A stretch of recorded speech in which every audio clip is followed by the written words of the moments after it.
এক ভাই প্রশ্ন করেছে, ডক্টর জাকির নায়েককে বাংলাদেশে না আসতে দেওয়ার কারণ কি? কারণটা যদি বলি থলের বিড়াল তো বেরিয়ে যাবে। প্রথম কথা হচ্ছে, ডক্টর জাকির নায়েক তিনি বিশ্বে পরিচিতি লাভ করার আগে নায়েক পরিবারের সন্তান। তিনি ছিলেন শাফি মাযহাবের অনুসারী। কিছু সময় তিনি সালাফি লামাযহাবী মতবাদ গ্রহণ করেছিলেন। আলহামদুলিল্লাহ, পরবর্তীতে আহলুস সুন্নাহ জামাতের বিশ্ব বরেণ্য স্কলারদের সংস্পর্শ পেয়ে তিনি আবার এখন মাযহাবকে মানেন, আহলুস সুন্নাহ জামাতের অনুসরণ করেন। অতঃপর তার বাংলাদেশে আসতে দেওয়ার ক্ষেত্রে মুসলমানদের পক্ষ থেকে তো কোনো বাধা নাই।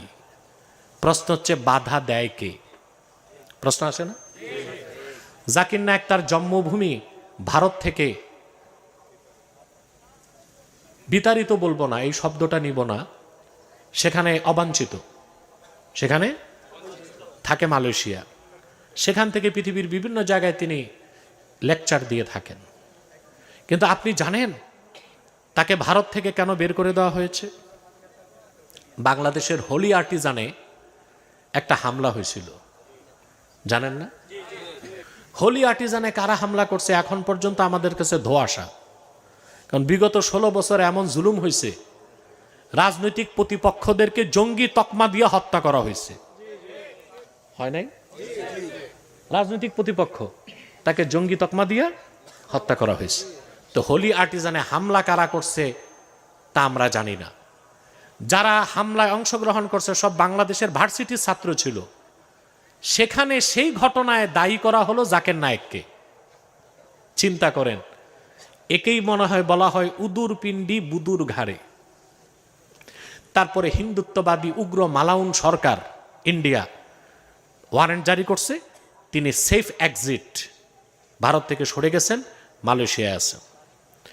ভারতের মতো একটা উগ্রবাদী হিন্দুত্ববাদী দেশে তাকে নিষিদ্ধ করা যেতে পারে, কিন্তু ইসলামিক স্কলার হিসেবে জাকির নায়েক বাংলাদেশে কেন নিষিদ্ধ হবেন?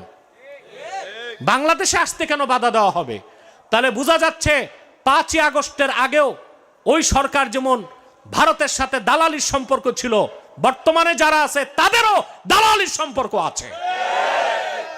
আমি এটা নিন্দা জানাই এবং তাকে বাংলাদেশে আসার এবং বক্তব্য দেওয়ার সুযোগ করে দেবার জন্য ইউনূস সরকারকে আহ্বান করছি।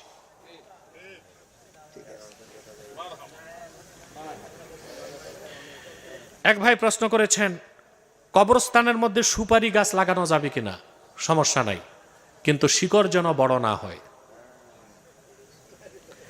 দ্বিতীয়, সুপারিগুলো খাইয়েন না, বিক্রি করে টাকাটা দান করে দিবেন। মহিলাদের পরিপূর্ণ পর্দা করে কবরস্থানের ভেতর গিয়ে জিয়ারত করতে পারবে কিনা? অনুমতি আছে, কিন্তু না যাওয়াই ভালো। ছোট ছেলে মেয়েদের কপালে টিপ পরানো যাবে কিনা? না, এটা হিন্দুয়ানি সংস্কৃতি, ছোট হোক বড় হোক কারোই উচিত হবে না। 12 রবিউল আউয়ালের দিন রোজা রাখা যাবে কিনা? যাবে, সোয়াবের কাজ।